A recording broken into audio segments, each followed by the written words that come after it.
नमस्कार। अगर घर में कोई बुजुर्ग वृद्धा पेंशन ले रहे हैं तो ये जानकारी उनके और आपके पूरे परिवार के लिए बहुत जरूरी है। सरकार 2026 से केवाईसी को लेकर एक बड़ा नियम ला रही है और ये जानना बहुत जरूरी है कि पेंशन पर कोई आंच ना आए। तो चलिए इसे स्टेप बाय स्टेप समझते हैं। देखिए, बात बहुत सीधी और सच कहूं तो थोड़ी गंभीर है। सिर्फ एक छोटी सी चूक और पेंशन महीनों के लिए अटक सकती है। इसीलिए ये समझना बहुत बहुत जरूरी है कि करना क्या है ताकि ऐसी कोई भी परेशानी सामने ना आए। तो सबसे पहले तो यही सवाल मन में आता है कि आखिर ये 2026 का नया नियम है क्या, और सरकार अचानक से इस केवाईसी यानी अपने ग्राहक को जाने वाली प्रक्रिया को सबके लिए इतना जरूरी क्यों बना रही है। देखिए, सरकार के इरादे बिल्कुल साफ हैं। पहला, वो ये पक्का करना चाहते हैं कि पेंशन का पैसा सही इंसान के पास ही पहुंचे। दूसरा, जो भी फर्जी नाम या एक ही नाम दो बार लिस्ट में है उन्हें सिस्टम से बाहर किया जाए। और तीसरा, डीबीटी के जरिए पैसा बिना किसी बिचौलिए के सीधा बैंक खाते में भेजा जाए। कुल मिलाकर पूरे सिस्टम को पारदर्शी और बेहतर बनाने की कोशिश है। ठीक है, ये तो हो गई सरकार की बात। लेकिन अगर कोई ये केवाईसी नहीं करवाता है तो तब क्या होगा, ये जानना शायद सबसे ज्यादा जरूरी है ताकि किसी भी मुश्किल से बचा जा सके। ज्यादातर लोग जो गलती करते हैं ना, वो बहुत छोटी सी है लेकिन उसका असर बहुत बड़ा होता है। वो है आधार और बैंक खाते का ठीक से लिंक ना होना। अब सोचिए, बस नाम की स्पेलिंग में जरा सा फर्क हो या बैंक खाते में डीबीटी एक्टिवेट ना हो, बस पेंशन मंजूर होने के बाद भी पैसा अटक जाएगा। हाँ, एक राहत की बात यह है कि पेंशन एकदम से बंद नहीं होती। इसका एक प्रोसेस है। सबसे पहले एक चेतावनी दी जाती है। अगर उसे नजरअंदाज किया तो पेमेंट होल्ड पर चला जाता है, और अगर तब भी कुछ नहीं किया तो फिर पेंशन कुछ समय के लिए रोक दी जाती है। और असली सिरदर्द तो अब शुरू होता है। एक बार पेंशन रुक गई तो उसे दोबारा शुरू करवाने में आप मानकर चलिए 2 से 3 महीने का वक्त आराम से लग सकता है। ये जो सरकारी दफ्तरों के चक्कर काटने पड़ते हैं वो एक अलग ही परेशानी है। तो बेहतर यही है कि इस नौबत को आने ही न दिया जाए। ठीक है, तो अब तक हमने समस्या और उसके असर को तो अच्छे से समझ लिया है।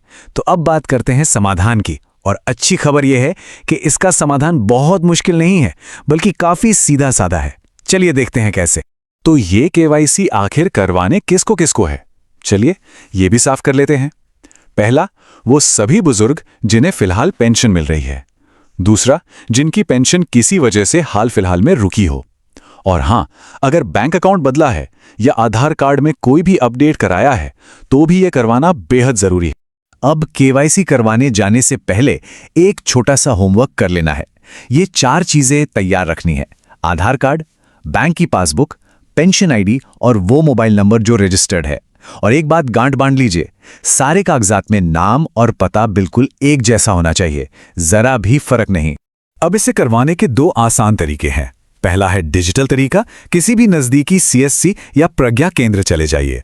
दूसरा है ऑफलाइन तरीका, यानी सीधे अपने ब्लॉक या पंचायत ऑफिस में। सच कहूं तो हमारे बुजुर्गों के लिए ये दूसरा वाला तरीका अक्सर ज्यादा आसान पड़ता है। अगर सीएससी केंद्र जाते हैं तो प्रोसेस बहुत सिंपल है। वहां जाकर बस इतना कहना है कि वृद्धा पेंशन की केवाईसी करवानी है। वो आपके दस्तावेज देखेंगे, अंगूठे का निशान लेंगे और बस काम हो गया। लेकिन एक चीज बिल्कुल मत भूलिएगा, काम खत्म होने पर उनसे पक्की रसीद जरूर लेनी है। वो रसीद ही इस बात का सबूत है कि आपका काम हो गया है। चलिए मान लेते हैं कि केवाईसी जमा हो गई। अब आगे क्या, इसके बाद क्या होता है ये भी जान लेते हैं। तो देखिए, जैसे ही केवाईसी जमा होती है, डिपार्टमेंट उसे वेरीफाई करता है। इस वेरिफिकेशन में करीब करीब 7 से 15 दिन का समय लग जाता है। और जैसे ही ये प्रोसेस पूरा होता है, अगले पेमेंट साइकिल से मतलब अगले महीने से पेंशन सीधा बैंक अकाउंट में आनी शुरू हो जाती है। अब कुछ ऐसी गलतियां हैं जिनसे बचना बहुत जरूरी है। पहली बात, ये काम बिल्कुल मुफ्त है, किसी भी एजेंट को 1 रुपया भी नहीं देना है। दूसरी बात, मोबाइल नंबर हमेशा अपना ही देना है, किसी और का नहीं। तीसरी बात, जो मैं पहले भी कह चुका हूं, बिना रसीद लिए वहां से नहीं हटना है। और हां, एक और जरूरी बात, एक बार केवाईसी हो जाए तो बार बार बैंक अकाउंट बदलने से बचें, वरना फिर से दिक्कत हो सकती है। ठीक है, तो चलिए जाने से पहले सारी जरूरी बातों को एक बार फटाफट से दोहरा लेते हैं। सिर्फ ये 4 बातें याद रखनी है। नंबर 1, 2026 से केवाईसी सबके लिए अनिवार्य है, कोई छूट नहीं। नंबर 2, आधार और बैंक का लिंक होना सबसे ज्यादा जरूरी है। नंबर 3, एक छोटी सी भी चूक पेंशन को रोक सकती है। और नंबर 4, ये काम बहुत आसान है और सीएससी केंद्र या ब्लॉक ऑफिस में हो जाता है। तो बस एक बात याद रखिएगा, आज की ये थोड़ी सी भागदौड़ आने वाले महीनों की बड़ी परेशानी से बचाएगी।